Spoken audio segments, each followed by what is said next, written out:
Travel along, Catholic pilgrims, for 1 year as we read through St. Faustina's diary. Join me, Amy Thomas, each day for a short reading out of the diary which brought us a deeper understanding of Christ's divine mercy. Hey, Catholic pilgrims! Welcome to day 137 of our readings from St. Faustina's diary. So today our readings, it's going to look like we're not reading too many numbers, and that's because the two numbers that we are reading tend to be a little bit longer than normal. So that's why there's only going to be two today, and we'll get started right away just because they are a little bit longer. So we're reading from Notebook 2, numbers 615 through 616. March 1st, 1936. Today, during Holy Mass, I experienced a strange force and urge to start realizing God's wishes. I had such a clear understanding of the things the Lord was asking of me that truly, if I were to say that I did not understand what God is demanding from me, I would be lying, because the Lord is making His will known to me so clearly and distinctly that I do not have the least shadow of a doubt about them.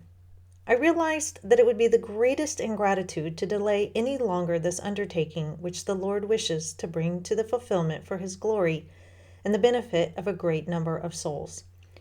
And He is using me as a miserable tool through which to realize His eternal plans of mercy. Truly, how ungrateful my soul would be to resist God's will any longer. Nothing will stop me any longer. Be it persecution, sufferings, sneers, threats, entreaties, hunger, cold, flattery, friendships, adversities, friends or enemies. Be it things I am experiencing now, or things that will come in the future, or even the hatred of hell, nothing will deter me from doing the will of God. I am not counting on my own strength, but on His omnipotence, for as He gave me the grace of knowing His holy will, He will also grant me the grace of fulfilling it. I cannot fail to mention how much my own lower nature resists this thing, manifesting its own desires, and there results within my soul a great struggle, like that of Jesus in the Garden of Olives. And so I too cry out to God, the Eternal Father, if it is possible, take this cup from me, but nevertheless, not my will, but yours be done, O Lord. May your will be done. What I'm about to go through is no secret to me, but with full knowledge I accept whatever you send me, O Lord. I trust in you, O merciful God, and I wish to be the first to manifest to you that confidence which you demand of souls. O eternal truth, help me and enlighten me along the roadways of life, and grant that your will be accomplished in me. My God, I desire nothing but the fulfillment of your will. It does not matter whether it will be easy or difficult. I feel an extraordinary force driving me to action. One thing alone holds me back, and that is holy obedience. Oh, my Jesus, you urge me on the one hand and hold me back and restrain me on the other. In this too, oh my Jesus, may your holy will be done. I continued in this state without a break for many days.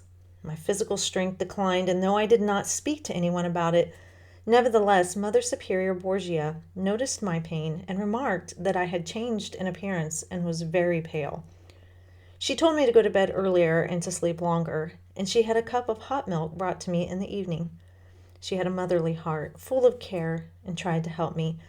But in the case of spiritual sufferings, external things have no influence, and they do not bring much relief. It was from the confessional that I drew my strength and the consolation of knowing that it would not be long before I could begin to act. On Thursday, when I went to my cell, I saw over me the sacred host in great brightness. Then I heard a voice that seemed to be coming from above the host. In the host is your power. It will defend you.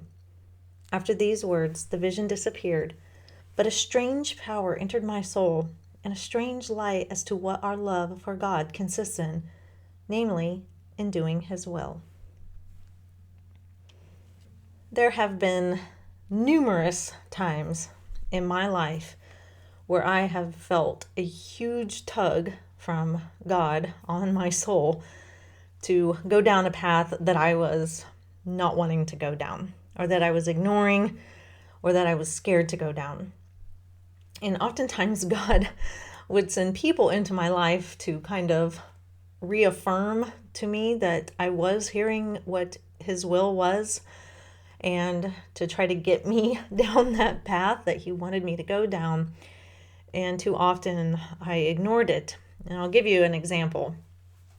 So when I was 18, I started dating a guy, and we dated for 3 years. Well, during that time, we got engaged. And he was, a decent guy. There was nothing horribly wrong with him. We were just, as my mother said, unequally yoked.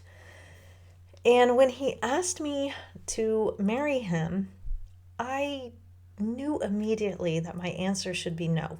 I just knew. It was like God spoke to my soul and was saying, this is not who your spouse should be. And I ignored it because we had been together for a long time, and I kind of felt obligated to say yes to him, even though I knew that it was not what God wanted for my life. It was a very powerful feeling, like, no, Amy. And I said yes in kind of a, half-hearted way. I don't think he noticed. And he gave me my engagement ring, and I knew I had to tell my parents, but I was so sure that I was doing the wrong thing. I didn't want to do it in a place where it was just me and my mom. So for whatever reason, I got in my car and I drove down to her work because I wanted to do it with people around, because somehow that felt safer, because I knew my mom did not want me to marry this guy. So I kind of slinked into her office at work. She worked at City Hall. And I stood there and she looked at me and I said, well, I have something to tell you. And she's like, okay. And I said, Gary asked me to marry him. And she's like, okay. And I said, yes. And she said, Amy, are you really sure this is what you want to do? I was like, yes, I love him. And she said, what does he bring to your life that would make you want to marry him? And I couldn't really answer her. And I just wanted to get out of her office because I just knew that God was talking to me through my mother, and I just wanted to slink away. And I just felt so obligated, and I was scared that maybe I would never get asked again. So I contrast that with the first time I ever saw my husband. Now, when my boyfriend in high school and in my early college days had asked me to marry him, I felt a very definite no. Like, no, this is not what I want for you. The first time I ever saw my husband, I felt a definite yes. I mean, I know not everybody has that, and I know it sounds ridiculously romantic, but the first time I saw my husband, we hadn't even really met. I saw him sitting across the room. He was in uniform, so that did help a little. I just felt this overwhelming, this is who you're to marry. And he felt like home. And I just knew in my bones that that was my future husband. And so it was like in both ways, God was like, really, no, Amy, and yes, Amy. And I'm so thankful I listened to that yes, because my husband is just a wonderful, wonderful man. And so, today in our readings, Sister Faustina is talking about doing God's will. And so often, we don't want to do God's will because usually we want to do our own will, obviously. But we know that in doing God's will, we're going to have to give up some sin that we really like.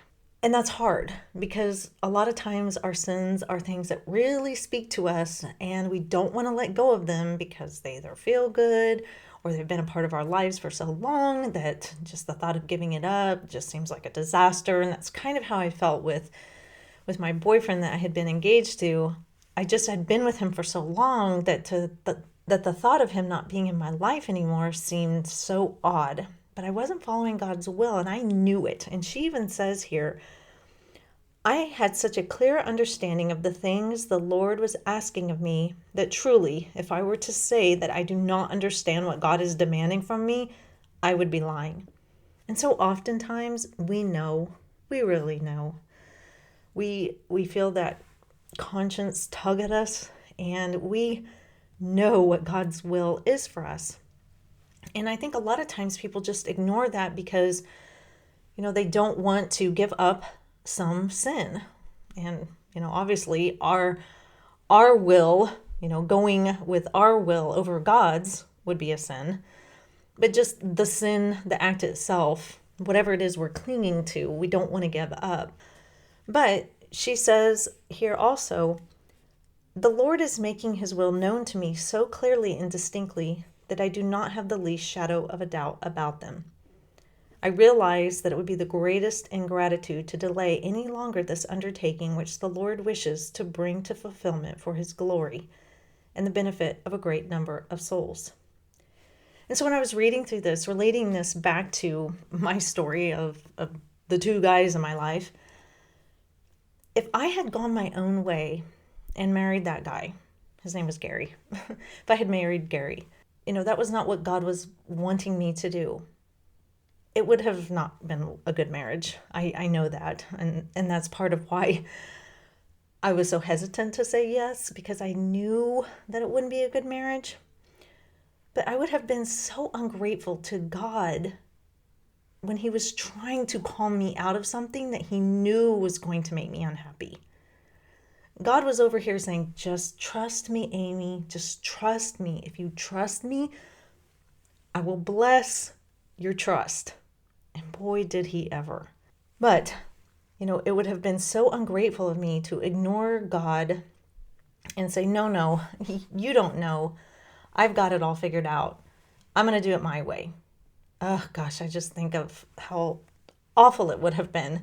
And I'm now so grateful to God for that urging and my mother's words, because they really did stick with me, because I thought a lot about how I can't really answer my mom, and that's not a good sign. And it was slowly after that I just kind of started backing away from that relationship. And it took a while for me to break it away, but I eventually did and followed God's will, and I was blessed for it. So, sometimes following God's will is so scary, but we have to do it. And even Sister Faustina says, do it even though there may be persecution, suffering, sneers, threats, hunger, cold, flattery, all those things. We will truly not regret it if we follow God's will, because the blessings will be so great. So that is all for today, Catholic Pilgrims. I will see you back here for day 138. And until then, live the faith boldly and travel well.